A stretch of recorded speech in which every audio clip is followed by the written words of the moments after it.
卧室衣柜实布装。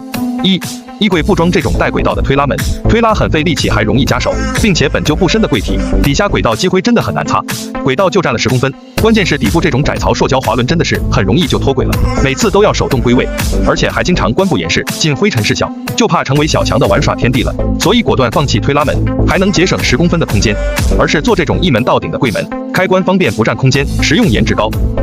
里面这个门经常被床头柜挡住，不如把这个门做短，下面取消抽屉，中间层板下移，上面挂衣区留1.2米，可以挂春秋的中长衣，下面分2半，左边抽拉式裤架区，能挂20多条伸缩拿取更方便，层板下暗藏灯光，挑选衣服更明亮。右边从衣柜延伸出来做梳妆台，记得桌面这个位置做圆角，不碰头才安全，下面做个大抽屉，在败家的老婆也够放了。